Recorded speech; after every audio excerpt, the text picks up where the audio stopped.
একটা বাচ্চা খেলতেছে, আমি তাকে জিজ্ঞাসা করবো যে কি খেলতেছে। ঠিক আছে, আপনারা দেখতে থাকুন। তুমি কার ঘরে মেয়ে কি খেলতেছ? খেলামপাতি। খেলামপাতি। এটা কি রান্না হচ্ছে তোমার? পায়েস। পায়েস। বাহ, সাবাস। আমাদেরকে তাহলে একটু দিবে তো পায়েস? কাদা পায়েস। কাদা পায়েস? হ্যাঁ। কেন তোমার বাড়িতে চাল নেই? না। আচ্ছা, আর এটা কি গাড়ি নাকি তোমার? হ্যাঁ। এটা কি গাড়ি? ডাম্পার গাড়ি। ডাম্পার। ডাম্পারে কি তোমার খাবার দাবার আসছে না কি এসছে গো? হ্যাঁ। ও আচ্ছা আচ্ছা। আর তুমি একাই খেলো? হ্যাঁ। আচ্ছা। আর এইটা এটা কি? এটা টিভি। এই দেখো বন্ধু, এটা কি বলতেছে বন্ধুরা, দেখো এটা নাকি তার টিভি। আপনারা দেখুন, এটা টিভি নাকি।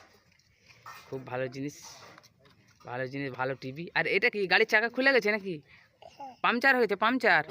আপনি মুখ তুলুন না। এই তো, বাহ, সাবাস। বাহ, তোমার টুপিটা তো ভালো। কে কিনে দিছে তোমার টুপি? হ্যাঁ, কিঙ্কর দাস। বাহ, সাবাস। চন্দনা চন্দনা। চন্দনা, চন্দনা বলছে, চন্দনা কিনেছে নাকি তার? আচ্ছা ঠিক আছে। তুমি কি বুঝে বুঝে কি সিগারেট খাও নাকি? হ্যাঁ। ও বাবা, ও মাঝে মধ্যে শীত পেলে সিগারেট। বাহ, সাবাস। এটা খাইতি। আচ্ছা ঠিক আছে। ও বাহ, আবার খাবাও শিখ। বাপরে বাপ, এই ডেঞ্জারাস বাচ্চা বাবা। এটা কি? ও বাবা।